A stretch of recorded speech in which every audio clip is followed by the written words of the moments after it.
எல்லாருக்கும் வணக்கம். எல்லாருக்கும் வணக்கம். எல்லாருக்கும் வணக்கம். கொஞ்சம் பொறுங்க.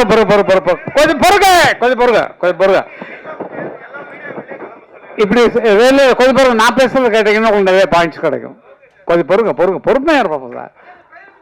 ஏன்னா நீங்க தான் வந்து இவங்க என்ன போனதை பற்றி தான் பேச போறாரு. உங்களுக்கு இன்ட்ரெஸ்ட் சார். நீங்க அதை தனியா வச்சுங்க சார். உங்க மாநாட்டு விஷயங்கள்ல தனியா வச்சுங்க. இது வந்து மொத்தமா பார்க்க வந்திருக்காங்க. அவங்களுக்கு சந்தோஷப்படுற மாதிரி நம்ம இதை நடத்திட்டோம்னா நல்லா இருக்கும். ஓகே சார், நல்லா இருக்கும் சார். நீங்கள் ஒன்றும் கவலை, நீங்கள் விட்டுருங்க சார். சின்ன சின்ன குற்றங்கள் வரும். அதை அதை மன்னிக்கிறவன் தான் மனுஷன். புரிஞ்சுங்களா? இல்லை நான் சொல்றது என்னன்னா, குற்றங்கள் இல்லாமல் யாருமே எந்த மனுஷனுமே கிடையாது. வெளியில் நல்ல மாதிரி ஆக்ட் பண்ணுறோம். நம்ம நல்லவனான்னு யோசிச்சு பாருங்க. உள்ள இல்லை அது மாதிரி தான் நல்ல மாதிரி நடிச்சிட்டு இருக்கோம். உள்ள எவ்வளவு அழுக்கு இருக்கு, அசிங்கம் இருக்கு. அதான் சொல்கிறேன். நான் வெளில நல்ல ஆள் அப்படி சைடில் இருக்க நல்லா இருக்கக்கூடாது அதெல்லாம் சொல்கிறதில்ல, பார்க்குறதில்ல. அது மாதிரி நினச்சிங்க. லைஃப்பை என்ஜாய் பண்ணுங்க சார். கோவத்தில் உங்கள் இதை வேஸ்ட் பண்ணிக்காதீங்க. என்ன மாதிரி இருக்கு எனக்கு எதுவுமே விட்டாது. இன்றைக்கி மத்தியானம் அண்ணன்ட்டு பேசி பெங்களூரில் இருந்தார். இப்போ பெங்களூர் இருந்தோம்னா சத்தம் போட்டுருந்தேன் அவர்கிட்ட வந்து. இன்றைக்கி ஒரு சின்ன எங்கள் வீட்டில் ஃபங்க்ஷன். அது வீட்டில் நீ போய் நடத்திடுறாரு. பூஜை ரூமில் போய் எல்லாம் பண்ணியாச்சு. அப்படின்னு பேசினோடனே நான் வந்து எனக்கு கச்சேரிக்கு விட்டு போயிடுவார். ஏன்னா காரணம் இந்த கால் கொஞ்சம் எனக்கு இதாக இருக்கிறதுனால உன்னை பார்த்தா எனக்கு டென்ஷன் ஆகுது. நீ வந்து கீழே நடந்துட்டு இருந்தேன்னா எனக்கு வந்து மேலே பாட முடியல. அதனால விசுவாரன்னு நான் அவர்கிட்ட போய் நின்று டான்ஸ் எல்லாம் ஆடி காட்டிட்டேன். இனிமேல் கச்சேரிக்கு நான் வந்தே ஆவேன். ஃபாரின் கச்சேரியில் நிறைய இருக்குது. சிம்பனிக்கெல்லாம் விட்டு போயிட்டாங்க எனக்கு உடம்பு சரியில்லைன்னு. அந்த மாதிரி சண்டையெல்லாம் போகும். ஆனால் இன்னைக்கு அண்ணன் சொன்னார், நீ பார்த்தா கச்சேரி வந்தால் பேசிட்டே இருப்படான்னு. இல்லைண்ணா, நம்ம ரெண்டு பேரும் பேசும்போது நான் பேசிக்கிறேன். என்ன மாதிரி பேசுறதுக்கு ஆள் கிடையாது அவர்கிட்ட. நல்லா போட்டு கலாட்டா பண்ணுறது இல்லை. அதான் சொன்னாங்களே, ஒரே ஒரு பெரிய தம்பி, இப்போ அண்ணனுக்குரிய தம்பி, ஒரே ஒரு தம்பின்னா நான் தான். அது எவ்வளோ பெரிய பெருமை பாருங்க. இதுக்கு மேலே கிரேடு வேணுமா? நல்லது யோசிக்க. உலகம் போகக்கூடிய ஒரு சிம்பனி எழுதி எல்லாம் வெளிநாட்டுக்காரெல்லாம் மூக்கில் வரல. ஐயோ அப்படி மொசாத் மாதிரி இருக்குது, பெவிதவன் மாதிரி இருக்குது. அதே லிஸ்ட்டில் நீங்கள் வந்திருக்கீங்களே கேட்கும்போது எங்களுக்கெல்லாம் எவ்வளோ சந்தோஷம். உலக புகழ்பெற்ற சிம்பனின்னா உங்களுக்கு புரியாது. அதில் ரசிக்கிறவங்களுக்கு தனி மைண்ட் வேணும். அது மாதிரி நமக்கு போட்டோ அடிச்சா போடுச்சு. தன்னா தர நன்னா தன்னா நன்னா தேர நன்னா தன்னா தன்னா இது நமக்கு புரியும். அந்த மீனை தெரிஞ்சு அந்த மியூசிக் தான் ரசிக்க முடியும். எதுக்குன்னா நீங்கள்லாம் தயாராகணும். கேட்டுக்கிட்டா நல்லா தூக்கம் வரும். அது என்னமோ எங்கேயோ கொண்டு போகும். அந்த மாதிரி ஒரு மியூசிக்கில் உலக புகழ் பெறணும், நம்மளுடைய பேர் வந்து உலகத்தில் பேர் பெறணும்ட்டு இப்போ எல்லா நாட்டிலையும் அவருடைய சிம்பனி அரேஞ்ச் பண்ணிருக்காங்க. ஜெர்மனில், டெல்லியில் வந்து நடக்க போகுது. இங்கே வந்து ஜூன் 2 பண்ண போகிறாங்க. அப்படிப்பட்ட அண்ணனும் நானும் ஒரே வயிற்றுல அம்மா வயிற்றுல பிறந்திருக்கோங்கிறது பெரிய பெரிய பாக்கியம். வந்தால் இதுக்கு மேலே பட்டம் தேவையில்லை சார். எல்லாம் அவர் கொடுத்தது தான், அண்ணன் கொடுத்தது தான். ஃபஸ்ட்டு ஓப்பனிங்கில் ஒரு சிக்கன் கொடுத்து கோழி கூழுன்னு ஒரு படம் நீ வந்து டைரக்ட் பண்ணு அப்படி சொன்னாங்க. நான் யார்ட்டையும் அசிஸ்டண்ட்டாகவே இல்லை. படங்கள் பார்த்துருக்கோம். ரெக்கார்டிங் போகும்போது அது எப்படி எடுக்கிறாங்க, அது எங்கே க்ளோஸ்அப் போடுறாங்க, எங்கே ட்ராலி போடுறாங்க, எங்கே வந்து ட்ரெயினில் போகுது, எல்லாத்தையும் நோட் பண்ணியாச்சு. இது மட்டும்தான் காப்பி ஆக்ஷனே தவிர யார்ட்டையும் வேலை செய்யவே இல்லை. எப்படி தான் எடுக்க போகிறாங்கன்னா கதை சொல்லிடுறாங்க. எங்கள் அண்ணன் பாஸ்கருக்கு கதை சொல்கிறாங்க. கதை என்ன வரல, நான் யோசிச்சுட்டு இருக்கேண்ணா அப்படி சொல்லி பேசி இப்படித்தான் கரெக்டாக போகும். அந்த படத்துடைய தீம் பார்த்தீங்கன்னா ஒரு பழைய படத்துடைய தீம். அதை வச்சு தான் டெவலப் பண்ணணும். அதெல்லாம் சொல்லக்கூடாது, ரகசியமெல்லாம் சொல்லணும். என்ன புத்திசாலித்தனமாக படம் எடுத்திருக்கப்பா கோழி கூது அப்படி அந்த மாதிரி. கரகாட்டக்காரன் சூப்பர். நீங்கள் பார்த்துருச்ச தில்லண்ணா மோகன் அவள் தான் கரகாட்டக்காரன். அவங்க 2 பேரும் டான்ஸர் வச்சாங்க. நாங்கள் ஒரு நாதஸ்வரமும் ஒரு நாட்டிய காரியம் வச்சாங்க. நான் 2 பேரும் நாதஸ்வரம் நாட்டிய ஃபோக் டான்ஸில் உள்ளவங்க அப்படி சொல்லி தான் அந்த படத்தை எடுத்தோம். எனக்கு அங்கே சோடாக்காரரை தெரியும், நான் வரேன் அப்படின்னு சொல்லுவாங்க இல்லைங்களா. இப்போ பாலையேஸ்வரன் சொல்லி ஊரு விட்டு ஊரு வந்து காதல் கீதல் பண்ணாதீங்க, பேரு கெட்டு போச்சுதுன்னா நம்ம பொழப்பு என்னதுங்க, விட்டுட்டு தம்பி. இது அவங்க போட்ட வேண்டிய பாட்டை நாங்கள் போட்டோம். பாலையா கூட பண்ணல, சிவாஜி கூட. என்னப்பா ஏப்பா எங்கப்பா வந்துருக்க நீ, அந்த இடத்துல அவர் பாடிருக்க வேண்டிய பாட்டு அந்த இடத்துல பாட்டு வச்சிட்டோம். அது மாதிரி முன்னோர்கள் நமக்கு பெரியவங்களா இருக்கிறதுனால அவங்கள ஃபாலோ பண்ணாலே நமக்கு நல்ல பேர் வரும். இவங்க அமைப்பு ரொம்ப அருமையான, அவங்க ஐடியாலாம் கேட்டபோது நல்ல அமைப்பா இருக்கு. ஆனால் எனக்கு இன்னும் தெளிவு வரல, எனக்கு மைண்ட்ல எனக்கு தெளிவு வரல. ஓஹோ இவங்கள்ட்ட சேர்ந்தோம்னா நமக்கு ஆஃப் டிக்கெட்ல நமக்கு படம் கிடைக்குது, நம்ம டிக்கெட்ல பாதி தான், ஐயோ பரவாயில்லையே அப்படின்னு சொல்லி நினைக்கணுமா? இல்லை வந்து கஷ்டப்படுற, இது அருமையான பாயிண்ட் சொன்னாரு உதயகுமார் சார். நடிக்க நம்ம டைரக்டர் யூனியன்ல தலைவர், இவர் செக்ரட்டரி பேரரசு. முதல்ல தயாரா இருக்கக்கூடிய டைரக்டர்ஸ் புதுசா கத்துக்கிறவங்களை கொண்டு வந்து விடாம தயாரிப்பில் இருந்து அவன் உயிரை வச்சுட்டு ஒரு கதையை வச்சுட்டு உட்காந்துருக்க, யாராவது ப்ரொடியூசர் கிடைக்க மாட்டேன்னா எனக்கு கிடைச்சா நல்லா இருக்குமே அப்படின்னு சொல்லி உட்காந்துருக்காங்க, எல்லாரும் யூனியனில் உட்காந்துருக்காங்க. அந்த மாதிரி ஆட்கள் நீங்கள் சொல்லுங்கள் சார், நாங்கள் அதை போடுறோம் சார் அப்படின்னு இவங்கள்ட்ட கேட்டிங்கன்னா சொல்லுவாங்க. நீங்கள் அதை எடுத்து பண்ணீங்கன்னா உங்கள் படம் சக்ஸஸோ சக்ஸஸ், வேற அதுக்கு மேலே வழியே கிடையாது. நான் நிஜமா என்ன நினைச்சேன்னா, மாநாடுன்னு போட்டிருக்காங்க, இவர் வேற நல்லா பேசிட்டு இருக்காரு, கேன்வாஸ் பண்றது, எவ்வளோ டிக்கெட் 200 ரூபாயா 200 பைசா மெம்பர்ஷிப் எல்லாம் போடுறாங்க. ஒருவேளை இவர் நம்மளெல்லாம் வச்சு ஒரு அரசியல் கட்சி ஆரம்பிக்கிறாரோ, அது அந்த மாதிரி திரட்டுறாரா அப்படிங்கிற மாதிரி எனக்கு மனசுல போனுச்சு. அதான் பேரண்ட்ஸ்ட கேட்டுட்டு இருந்தேன், என்னமா 2 பேரும் அந்த கோபத்தில் தான் இருந்தோம். ஆனால் வந்து இது வந்து ஒரு நல்ல வேப்பில் அமைஞ்சா ரொம்ப நல்லா இருக்கும். அப்புறம் நான் ஒரு சின்ன விஷயம் தான் சொல்லணும், எல்லாம் வந்து என்னை பாராட்டி போல்டு தள்ளிட்டாங்க. பொன்மான தேடி நானும் பூவோட வந்தேன், நான் வந்த நேராண்ட மானங்க இல்ல, அந்த மான் போன மாயம் என்ன ராசாத்தின்ற பாட்டு போட்டோம். இது கலைமணி ரைட்டர் வந்து ஃபர்ஸ்ட் டைரக்ட் பண்ற படம் எங்க ஊர் ராசாத்திங்கிற படம். நான் மியூசிக். அவர் சொன்னது என்ன, இந்த இடத்துல காதலனும் காதலையும் பிரிஞ்சிருக்கிறாங்க, இந்த பாட்டுக்கு பாட்டு எடுத்து பாட்டுல அந்த மாதிரி நல்லா பாட்டுக்கு பாட்டு எடுத்துன்னு இந்த பாட்டை சரியா கவனிக்க. பாட்டுக்கு பாட்டு எடுத்தான் தன்னா எதுனா பாட்டுக்கு பாட்டு எடுத்து மத்தாலும் கட் பண்ணிட்டான், ஆரம்பத்தை பிடிச்சிட்டான். தானன்னா பாட்டுக்கு பாட்டு எடுத்து வந்துச்சுன்னா நான் பாடுவதை கேட்டாயோ, அதை கட் பண்ணிட்டு லாஸ்ட்டை தூக்கி போட்டான். எங்க ஒரு ராசத்துல நீங்க கேட்கப்பட்டது. அது மாதிரி எது ஆதாரம் இல்லாம நம்மளால ஒண்ணும் பண்ண முடியாது. இன்னொரு பாட்டு அருமையா சொன்னீங்க, நீலவான ஓடையில் நீந்துகின்ற வெண்ணிலா. இது பாலாஜிட்ட நான் வந்து மியூசிக் பண்றதுக்கு அவ்வளவு, ஏன்னா ஒரு டப்பிங் படம் வாங்கிட்டாங்க, ஆல்ரெடி சாங்ஸோட சேர்த்து வாங்கிட்டாங்க. வேற ஒரு மியூசிக் டைரக்டர் பண்ண தெலுங்கு படம் பிரேமாபிஷேகம்னு ஒரு படம், தெலுங்கு படத்தை அப்படியே ரைட்ஸ் வாங்கிட்டாங்க. அந்த சாங்ஸ் மட்டும் நீங்க வாய்ஸ் மிக்ஸ் பண்ணி கொடுத்தா போறோம்னு தான் கூப்பிட்டாங்க. ஆனா அவருக்கு நீங்க அப்படி என்ன இறக்கிடாதீங்க, டப்பிங் படத்து மியூசிக் டைரக்டர் மாதிரி. நீங்க எவ்வளவுதான் சொல்லுங்க, ஒரு பாட்டுக்கு 100 பாட்டு நான் போட்டு காட்டுறேன், என்னோட டியூன்ஸ் எல்லாம் கேளுங்க சொல்லிட்டு அப்படி போட்டது. இது ஒன்றும் பெரிய விஷயமே இல்லை. நீலவான ஓடையில் என்ன பாட்டுன்னு சொன்னா, வசந்த கால கோலங்கள் வானில் விழுந்த கோடுகள் கலைந்திடும் கனவுகள் கண்ணீர் சிந்தும் நினைவுகள் நீலவான ஓடையில் நீ. இந்த 2 பாட்டுக்கு மூலம் எது தெரியுங்களா? என் சிந்தை நோயும் தீருமா. உங்களுக்கு கேட்டிருப்பீங்க இந்த பாட்டை. இது வந்து அந்த காலத்துல வந்த பாட்டு. அந்த பாட்டை ஃபாலோ பண்ணி தான் இந்த அண்ணா அந்த பாட்டு போட்டாங்க, வசந்த கால கோலங்கள். அவரை பார்த்து நான் காப்பி அடிச்சோம். பரம்பரையா எங்களுக்கு வந்து அந்த இசை சொத்துல இருந்து காப்பி அடிச்சோமே தவிர இது காப்பின்னு நான் சொல்ற வரைக்கும் உங்களுக்கு தெரியாது. காப்பின்னா நான் அவங்கள ஃபாலோ பண்றதுதான். ஒரு ஆள் மாதிரி நடிக்கணும்னு சொன்னா இப்ப பாரதி ராஜா ஆன மாதிரி நான் ட்ரெஸ் பண்ணிருக்கேன் பாருங்க. பாருங்க, அதான் நமக்கு முன்னோர்கள் என்ன பண்ணாங்களோ அதை நம்ம பண்ணிக்கணும். வயசாக நம்ம வந்து இளமையாருக்கு என்ன ட்ரை பண்ணணுமோ அது பண்ணணும். மியூசிக் பண்றது ஒன்றும் பெரிய விஷயம் கிடையாது. படத்துல காப்பி அடிச்சது சொல்லிட்டேன், கரகாட்டக்காரன் எப்படி எடுத்தோன்னு. பாட்டுகளே அதே மாதிரி தான். எது தேவையில்லை சார், புதுசா நம்ம உருவாக்குறதுக்கு ஆல்ரெடி இருக்கிறதவே நம்ம புதுப்பிச்சு இந்த காலத்துக்கு தகுந்த மாதிரி புதுப்பிச்சோம்னாலே போறோம். மறுபடியும் அது மறுபடியும் என்ன இப்ப நிறைய பாடுறாங்க,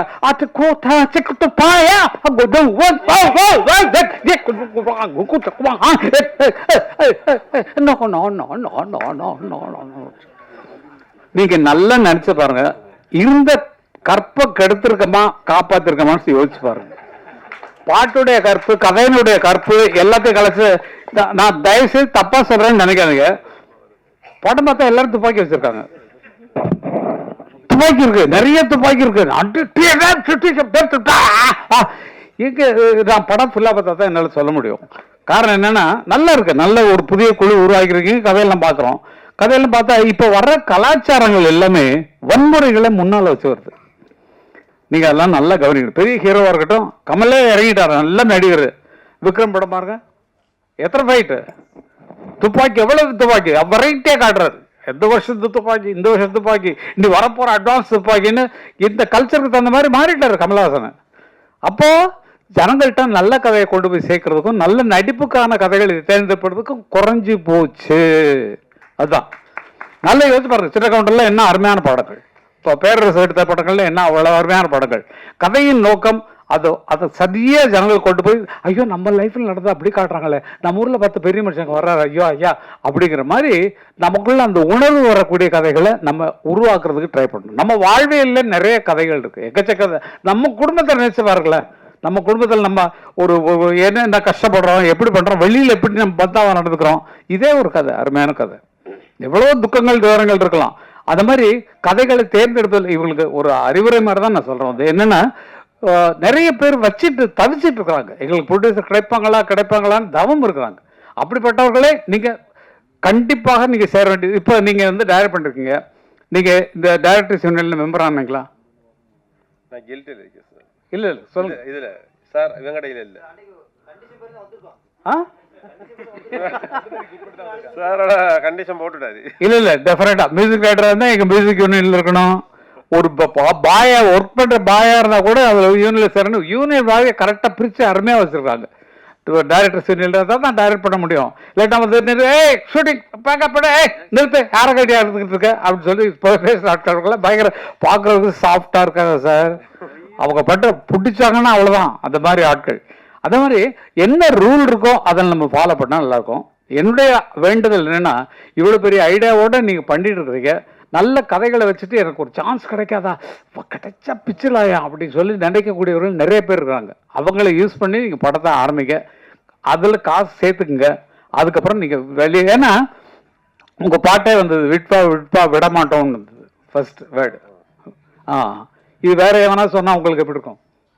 உங்களை பார்த்து விட்பா விட மாட்டோம் என்ன இப்படி? அப்போ அந்த மாதிரி வார்த்தைகள் ஃப்ராங்கா பேசுறோம். ஏன்னா வந்து அரைச்சொல்னு நம்ம சொல்லுவோம், இது மாத்திக்கிறதுக்கு ஒன்றும் ப்ராப்ளம் இல்லை. விட மாட்டோம்னு மற்றவன், ஏன்னா தியேட்டர் கிடைக்கிறது கஷ்டம், ரிலீஸ் பண்ண விட மாட்டேங்கிறாங்க.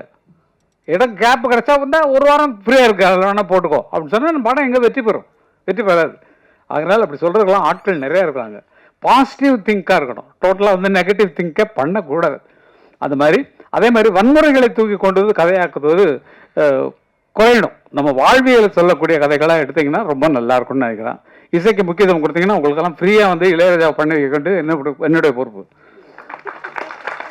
நிச்சயமா சார், நல்ல கதையை கொண்டு வாங்க, அருமையான கதையை கொண்டு வாங்க. அவர் காசு வாங்கல, அண்ணா இது ரிலீவ் காரியம் பண்ணி கொடுத்துருந்தேன், ஒரு சாங் ஏதாவது பண்ணி கொடுத்துருந்தேன் சொல்லி நான் வந்து என்னால் பண்ண முடியும். அதுக்கு தான் சொல்றேன். ஏன்னா வந்து அதுக்கான கதைகள் அவர் இல்ல கேளுங்க, அவர் கதையை கேட்டோன்னா இதுக்கெல்லாம் நமக்கு நீங்க வேற யாராவது பண்ணீங்கன்னு சொன்னா அவர் அப்படிப்பட்ட ஆளு. கதையை கேட்டாருன்னா அவருக்கு பிடிக்கணும் மனசுல, நல்லா இருக்க இது எடுத்துருவீங்களா, நீங்க யார்கிட்ட அசிஸ்டண்டா ஒர்க் பண்ணீங்க, இதெல்லாம் கேட்பாரு. எப்படி ஒர்க் பண்ணீங்க, எப்படி இதை எடுப்பீங்க, இவ்வளவு ஸ்ட்ராங்கான கதை சொல்றீங்களே, இல்ல நான் எடுத்த படத்தை போட்டு பாருங்கன்னா உங்க படத்தை பார்த்தாருன்னா என்ன இப்படி படம் எடுத்து வச்சிருக்கேன், போய் இந்த கதையை என்ன பண்ண போறானோன்ற பயத்துல போடக்கூடாத சூழ்நிலைகள் அவருக்கு வரலாம். அதனால நல்ல கலைஞர்களை செலக்ட் பண்ணுங்க, நல்லா கொண்டு வாங்க. உங்களுக்கு உதவுறதுக்கு நாங்கள்லாம் இருக்கோம், நாங்கள்லாம் மொத்தமா இருக்கோம். நானும் சரி, நீங்க எந்த டைரக்டர் வேணாலும் போடுங்க, நாங்க 3 பேருமே கவிஞர்கள், பாடலாசிரியர்கள். உங்களுக்கு ஃப்ரீயா பாட்டு எழுதி தரோம், நீங்க யார வேணாலும் மியூசிக் போடுங்க. இப்ப நீங்க போட்ட பாட்டவே நான் மியூசிக் டைரக்டருங்கிற முறையில் சொல்றேன், அது உங்களுக்கு தெரியறதுக்கு சான்ஸ் இல்லை, எனக்கு தெரிஞ்சது சொல்றேன். 2-3 இடத்துல வந்து அந்த ஃபீமேல் வாய்ஸ் டோனை வந்து ஒரு செமிட்டோன்னா அந்த சுதி இருந்துச்சுன்னா பாட்டுருக்காங்க, அதை நோட் பண்ணி அந்த இடத்துல பிச்சை ஏற்றணும் கொஞ்சம். அந்த மாதிரி சிறு வேலைகள்லாம் இருக்கும் உங்கள் சாங்கில், அந்த மாதிரி ஆடியோவில் சொல்கிறேன். எங்களுக்கு அந்த புத்தி தான், என்ன இப்படி பண்ணிருக்காங்க அப்படிங்கிற மாதிரி வரும். மற்றவங்களுக்கு தெரியறது சான்ஸே கிடையாது. மியூசிக் தெரிஞ்சவங்க மற்றவங்களாம் தெரிஞ்சாங்கன்னா இது மாதிரி அட்வைஸ் பண்ணுவாங்க. எதுக்கு நான் அட்வைஸ் பண்ணுறேன்னா, மறுபடியும் வந்து உங்களை நான் பார்த்துட்டு இதெல்லாம் சொல்ல போகிறதில்ல, இது ஒன்று தான் எனக்கு சந்தர்ப்பம் கிடச்சிருக்கு, இதில் தான் என்னுடைய ஆதங்கத்தெல்லாம் கொட்டி ஆகணும். அதனால் நீங்கள் அடுத்து பண்ண போகிறதில்ல, இன்னும் தெளிவாக பண்ணுங்கள். கொஞ்சம் நல்ல மியூசிக் தெரிஞ்சவங்களாம் போடுங்க, நாங்கள்லாம் இருக்கோம் ஃப்ரீயாக பண்ணி தர்றதுக்கு. நிஜமா இந்த மாதிரி ஆட்கள் நிஜமா கண்டிப்பா நான் பண்ணுவேன். அவர் மியூசிக் பண்றவர் தான் பேரரசு பாட்டு சொன்னாலும் டியூன்ல தான் சொல்லுவார். நீங்க அவர் படத்துல வர்ற பாட்டுலாம் கேட்டீங்கன்னா அவர் சொன்ன டியூன்ல தான் அவர் பாட்டெல்லாம் வந்திருக்கும். அந்த மாதிரி நான் கேட்டேன், உங்க படத்துக்கு நான் ஏதாவது பாட்டு எழுதிருக்கேன், இல்ல நான் விட மாட்டேங்க, நான் தான் எழுதிருவேன் பாட்டு அப்படின்றது. உங்களை மாதிரி தான் அப்படின்னாரு. நான் முதல்ல எல்லாத்தையும் வச்சு எழுதினேன். இவர் ஆர்வி உதயகுமார் படங்கள்ல நான் பாட்டு எழுதுறேன். முக்கிய மூக்கா முட்டையுள்ள கேக்கா பாக்கியதும் வைக்காம செத்து விடு ஷோக்கா கொண்டமுடி காக்கா கண்ணு கொட்ட பாக்கா கண்டவோட நான் வானே கன்னி பையன் வீக்கா. இது மலையாள கப்பக்கிழங்கா இல்ல மயிலாப்பூர் வத்த குழம்பா இல்ல பம்பாயி பூரி கிழங்கா நம்ம பட்டிக்காட்டு கோழி குழம்பா பறிக்காத கத்திரிக்கா. அந்த மாதிரி பாட்டு படப்படன்னு இவருக்கு கொஞ்சம் நல்லா இருக்கும்பா, கமர்ஷியலா நல்லா இருக்கும் பாட்டு சொல்லிட்டு அது மாதிரிலாம் பண்ணிய விஷயங்கள் உண்டு. நல்ல ஜெயிச்ச குழு நாங்கள்லாம், மற்றவங்களை வழிவிட்டு உட்காந்துருக்கோம். இப்போ எழுதுனா ஃபுல் சாங்கும் நாங்கள் தான் எழுதிட்டு தெரியணும். அதனால மற்றவங்க புதுசாக வரவங்க என் பையன்கிட்ட நான் சொல்லுவேன், டே நீ உங்கள் அப்பங்கிறதுக்காக ஒரு பாட்டு மட்டும் என்னை வச்சுக்க, மற்றவங்க உனக்கு யார் பிடிக்கிறாங்களோ அவங்களுக்கு பாட்டு இல்லை. இப்போ அவங்க படத்தில் கோட்டில் ஒரு பாட்டு என்ன ஸ்விங்கி சச்சு சொச்சு அந்த மாதிரி மூக்க ராக்கு ராமாயிங்கிற மாதிரி வெஸ்டர்னில் போட்டான். அவ்வளோதான். அதை போட்டு அதுக்கு எழுத சொல்லி இங்கிலீஷ் வேர்டெல்லாம் போட்டு நமக்கு தெரியாத வேர்டெல்லாம் உள்ளே பூத்தி பாட்டு பண்ணோம். அதனால் எந்த சூழ்நிலைக்கும் ஒத்து போகிற ஆட்கள் உங்களுக்கு பக்கபலமாக எப்போதும் வந்திருக்காங்க, உங்கள் கூடவே இருக்கிறாங்க. எந்த நேரமே இவங்களை அழைக்கலாம். ஒரு கதை ரெடி பண்ணிங்கன்னா இந்த மாதிரி ஆளுக்கு கதை ரெடி பண்ணிருக்கோம், அந்த கதையை கேட்டு ஏதாவது சேஞ்சஸ் இருந்தால் சொல்லுங்கன்னா அதுக்கு கூட நாங்கள் ரெடி. ஏன்னா சினிமா உலகத்தில் இருக்கோம், சினிமா வேலையை தவிர வேறு எந்த வேலையும் கிடையாது. நாங்கள் சம்பாதிச்சதுக்கு நிறைய ஒரு எஸ்டேட் வாங்கி நிறைய வீடுகள் கட்டி வாடகை விட்டு பேசாமல் உட்காந்துருக்கலாம். அதெல்லாம் வரல. இளையராஜா இருக்கிற சொத்துக்கு மேலேயா அவ்வளவு இருக்கு. ஆனால் அவரு வேற பக்க சிந்தனையே கிடையாது. உட்கார்றதெல்லாம் மியூசிக் எழுதுதான், அவ்வளவுதான். வேற சதா சர்வகாலமா அதே சிந்தனையிலே உட்கார்ந்துக்கூடியவர் நான் பார்த்த வரைக்கும் நான் கொடுத்து வச்சேன் எங்க அண்ணா இளையராஜா தான், வேற யாரும் கிடையாது. மற்றவங்களுக்கு வேற வேற இருக்கு. என்னால விட்டீங்கன்னா இப்ப நைட்டு அவங்க கூட பார்ட்டிக்கு போயிட்டு அப்படியே போயிட்டு வரேன். பார்ட்டினா நான் வந்து சாப்பிடல, அது உண்மையிலே ரெக்கார்ட் பண்ணிக்கிறேன். அவங்கள மாதிரி நான் சாப்பிடறதில்ல. இல்லை, அவங்க சாப்பிட்டுட்டு சாப்பிடுவாங்க, நான் சாப்பிடுவேன், அவ்வளவுதான்.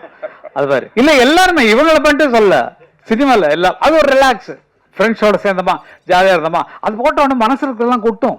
அதான் கொண்டு வெளியே நீங்களே ஆயிடுவீங்க. 2 மாச்சான் இன்னொன்று சொல்றியா, எனக்கு ஒன்று சொல்றியா, இன்னும் ஒன்று கொடுத்துடலாமேடா, இன்னொன்று இல்லைடா இவன் ஃபுல்லாக விட்டுட்டு இதுக்கு மேலாம் ஆட்சிருக்கேன்டா முக்கால் சுமாரா நான் இருக்கிற கஷ்டத்துக்கு சொல்லுங்க சொல்லிடாது அதுக்கு ஆகாதுடா இன்னைக்கு வேற ஆளுத சொல்லி ஆறுதல் சொல்ற மாதிரி ஆயிடுவோம். நம்ம அது கூட ஒத்து பண்ணணும். நல்லவைகளை நினைவுகள் நல்லதே நடக்கும். நீங்க எடுத்திருக்க முயற்சி ரொம்ப அருமையான முயற்சி. அந்த வெற்றி பெற எங்கள் அத்தனை பேர் சார், எங்க பின்னால் இருக்கக்கூடிய அத்தனை படைகளும் உங்களுக்கு உதவ தயாரா இருக்கிறோம் என்று சொல்லிக்கொண்டு உங்களிடமிருந்து விடைபெறுவேன். நான் போக வேண்டியது 2 மணி நேரம் டிராவல். அவரு உதயகுமார் அவர்களும் பக்கத்துல தான், பக்கத்தில் நாங்கள் மகாபலிபுரம் பக்கத்தில் இருக்கோம் எங்கள் வீடு. ஊர் வேண்டாம், ஊர் விட்டு ஊர் வந்து ஓடி போகிற மாதிரி ஓடி போயிட்டுறாங்க, இந்த சிட்டிக்குள்ளே இருக்க வேண்டான்ட்டு. அது ஒரு சந்தோஷம். அதனால நீங்களும் தனியாக இருக்காதீங்க, குடும்பத்தோடு இருக்கு, குடும்பத்தோடு இருக்கு. ஆ copyright correct sir, correct sir. ஏன்னா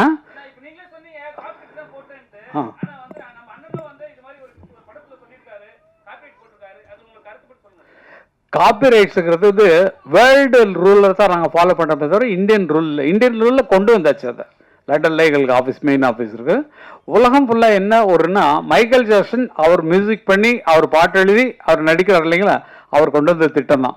கொண்டு வந்து அது எல்லாருக்கும் அப்படி பரவிடுச்சு. காரணம் என்னென்னா நம்மளுடைய படைப்பு. இப்போ வந்து கதாசிரியருக்கு கதையில் உரிமை உண்டு, எத்தனை லாங்குவேஜ் மாற்றினாலும் அவங்களுக்கு உரிமை உண்டு, பாட்டுக்கும் அவங்களுக்கு சம்மந்தம் இல்லை. ஏன்னா தனி கிரியேஷன், தனி உங்கள் பாட்டை படத்துக்கு ஒட்டாமல் ஒரு மியூசிக் டைரக்டர் போட்டு நீங்கள் வந்து அவங்கள்ட்ட பாட்டு வாங்குறீங்க. உங்கள் படத்துக்கே போட்ட ஸ்பெஷல் சாங்கு, அதுக்கு பாட்டு எழுதுனது ஒருத்தர், அவருக்கு 2 பேர் தான் கிரியேட் பண்ணுறவங்க.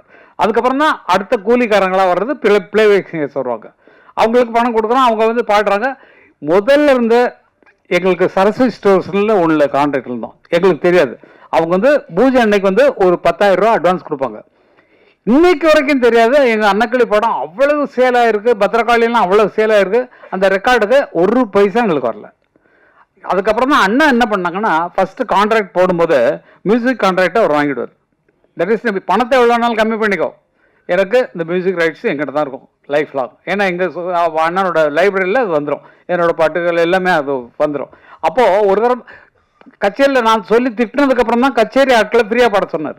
பாலு திட்டம் இல்லையா, அதுக்கு நான் சத்தம் போட்டேன். அவர் உனக்கு தேவையா நான் ஆய்வுன்னு கத்தினேன். அதில் வந்து கொஞ்சம் சண்டையெல்லாம் வந்துச்சு. அதுக்கப்புறம் ஸ்டேஜில் பாடுறவங்களுக்கு ஒன்றும் கிடையாது, நீங்கள் ராயல்ட்டி கட்ட தேவையில்லை. அதை எடுத்து யூஸ் நீங்கள் 7 கோடி ரூபா கொடுத்து ஒரு மியூசிக் ரைட்டரை போட்டு அவன் பாட்டுக்கு கைதட்டல் விழாமல் எங்கள் பாட்டுக்கு விழுந்துட்டு இருக்கியா? நீ பொட்டு வச்ச தங்க கோடம் ஊருக்கு நீ மகுடம் போட்டோம். அந்த பாட்டை போட்டு நீங்க ஆடுனீங்கன்னா என்ன அர்த்தம்? சொர்க்கமே என்றாலும் அது நம்மூரை போல வருமா? ஓ 7 கோடி ரூபாய் கொடுத்தவன் பாட்டு கிட்டாவில் எங்க பாட்டை போட்டவொடனே கைதட்டல் வருது.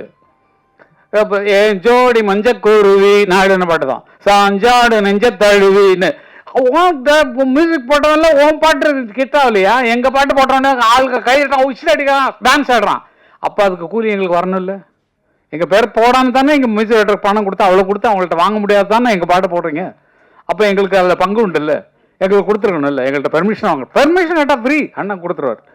இப்போ கேட்காம போட்டுறது தான் அவருக்கு கோவம் வர்றது காரணம். எங்கிட்ட கேட்கல, எங்கிட்ட பெர்மிஷன் வாங்கலை அப்படின்னு சொல்லி சண்டை போடுறது காரணம் பணத்தை ஆசை இல்லை சார், கொட்டி கிடக்கு சார். பல பேர் நினைக்கிறீங்க. ஆனால் வந்து இந்த ரூலுங்கிறது விதிப்படி நம்ம போயே ஆகணும். விதி எவ்வளோ உருவாக்குனானோ, இப்போ இவங்க கதையை வந்து வேறு லாங்குவேஜில் போட்டாங்கன்னா இவங்க எவ்வளோ வேணாலும் கிளைம் பண்ணலாம். என்னோட சீன்ஸ் இவ்வளோ, அதாவது எங்களுக்கு 40 செகண்ட்ஸ்னு வச்சுக்கலாம். அதெல்லாம் ரூல்லாம் சொல்ல சொன்னால் உங்களுக்கு புரியாது. அந்த மாதிரி அவங்க கதையின் மெயின் கதையை எடுத்து வேற கதை பண்ணாலும் ஏய் இது நம்ம கதையில் ரெஸ்பான்ஸ் பண்ண கூப்பிட்றாங்க அப்படின்னு சொல்லி கூப்பிட்டு நம்ம வாங்கிக்கிறதுக்கெல்லாம் ரைட்ஸ் உண்டு. எதான் உருவாக்குனானோ அவனுக்கு அதில் பங்கு உண்டு. அந்த மாதிரி தான் அந்த ராயல்ட்டிங்கிற விவரம் போயிட்டுருக்கு. அது இனிமேல் பிரச்சனையே வேண்டாம். ஏன்னா பாருங்கள், எந்த படத்துக்குமே வராது. ஏன்னா எங்களுக்கு தெரியல, நம்மகிட்ட பெர்மிஷன் கேட்காம போட்டுக்கானே அப்படிங்கும்போது தான் உங்களுக்கு வருது. அஜித் படம் அதெல்லாம் ஒன்றும் இல்லை, எங்கள் பாட்டு அவ்வளோதான். ஒன் மியூசிக் போட முடியல, எங்கள் பாட்டு தான் உனக்கு ஜெயிக்க வைக்குது அப்படிங்கிற சந்தோஷத்தோடு இருப்போம் நாங்கள். அது கேட்டுருந்தா இன்னும் சந்தோஷமாக கொடுத்துருக்கோம். கேட்கலங்கிறனால தான் கொஸ்டின். என்னுடைய சொத்தை எப்படி திருடலாம், நீ என்னுடைய கேட்டுக்குள்ள எப்படி நுழையலாம், நீ தான் ஒரு மியூசிக் டைரக்டர் வச்சிருக்கே அவனை படத்து இல்லையா அந்த மாதிரி அப்படின்னு சொல்லி அவங்களாம் என்கரேஜ் பண்ணுறதுக்கு தான் அந்த விஷயமெல்லாம். அதனால எல்லாமே நல்ல வைக்கிறது தான் புரிஞ்சுக்கங்க. எல்லாம் எங்களுக்கு பணத்தாசை கிடையாது இல்லை, எக்கச்சக்கமாக இருக்குது, செலவு பண்ண முடியாமல் எக்கச்சக்க பணம் வச்சுருக்கோம். இப்போ ஒரு ரியல் எஸ்டேட் அது யாருக்கும் நாங்கள் ஏன் ஹெல்ப் பண்ண, நீங்கள் உழைச்சி முன்னுக்குவாங்க. நீங்கள் யாரும் என்ன பண்ணுறீங்கன்னு கேட்குறீங்க. அதெல்லாம் இல்லை. ஏன்னா இப்போ கல்யாண மண்டபம் கட்டி வாடகை தான் விடுவோம், நல்ல துட்டு கறந்துப்போம். எதுக்கு இது அடுத்த பிஸ்னஸ்ஸு? நமக்கு வரக்கூடிய அடுத்த சந்ததிகளுக்கு சேர்த்து வைக்க தான் அப்பங்காரம் இருக்கான். அதனால சேர்த்து வச்செல்லாம் அடுத்த குழந்தைங்களுக்கு, பேரன் பேத்திகளுக்கு, அந்த அண்ணன் பிள்ளைங்களுக்கு, தம்பி பிள்ளைங்களுக்கு, அக்கா பிள்ளைங்களுக்கு இவங்களுக்கு கொடுக்கத்தான் எங்களுக்கு. அதுக்கு தான் சம்பாதிக்கணும், அவங்களும் நல்லா இருக்கணும் எங்களை மாதிரின்னு. அதனால ஒவ்வொருத்தரும் அப்படி வாழுங்க. மற்றவங்களுக்கு தான தர்மம் பண்ணுறோம் அதெல்லாம் சொல்ல தேவையில்லை. தான தர்மம் பண்ணுங்க, மற்ற கஷ்டப்படுறவங்களுக்கு கொடுங்க, ஃப்ரீயாக கொடுங்க, மனசார இருக்கு. ஆனால் நீங்கள் சம்பாதிக்கிறது உங்கள் குழந்தைகள் பின்னால் வர்றவங்க கஷ்டப்படக்கூடாதுங்கிறதுக்காக சேர்த்து வைங்க. இதுதான் எனக்கு நாங்கள் சம்பாதிச்சதை நாங்கள் இப்போ என்ன பண்ணிட்டு இருக்கோமோ அதை உங்களுக்கு சொல்கிறோம். நீங்கள் அதே மாதிரி இருங்க, சந்தோஷமாக இருங்க. இன்றைக்கி நல்லா இருக்கிறீங்க, நாளைக்கு நல்லா இருக்க போகிறீங்க. இனிமேல் வருங்காலத்தில் இன்னும் உயர்ந்து நீங்கள் வாழ்வீங்க. உங்கள் எண்ணத்தை ஸ்திரப்படுத்துங்க. நம்ம என்ன ஒரே நோக்கத்தில் இருக்கணும், நான் டைரக்டர் தான், நான் ஃபிலிம் டைரக்டர் தான் வரப்பேன், இல்லைப்பா நான் நடிகராக தான் வரப்போகிறேன், நான் அதில் எய்மாக இருக்கேன். அந்த கனவு தான் உங்களை மேலே கொண்டு போவேமே தவிர 10 பக்கம் திங்க் பண்ணிங்கன்னா வராது. மியூசிக் கிடைச்சா பண்ணலாமே, பாட்டு எழுதுனா எழுதலாமே, அப்படி வச்சுக்கூடாது என்ன மாதிரி. ஆனால் எல்லாத்துலேயும் நான் ஜெயிச்சிட்டேன். எல்லாத்துலேயும் பாட்டு எழுதுறதுலையும் ஜெயிச்சிருக்கேன். எல்லா பாட்டும் என்ன பாட்டெல்லாம் சொன்னேன்னா அது எக்கச்சக்கமாக இருக்குது. அந்த மாதிரி அதுலேயும் ஜெயிச்சிருக்கேன். மியூசிக் டைரக்ஷனில் 168 படம் பண்ணிருக்கேன். அது 2000 பாட்டு வரைக்கும் எழுதியிருக்கிறேன் நிறையா. எல்லாத்துலேயும் ஜெயிச்சது கடவுளுடைய செயல்.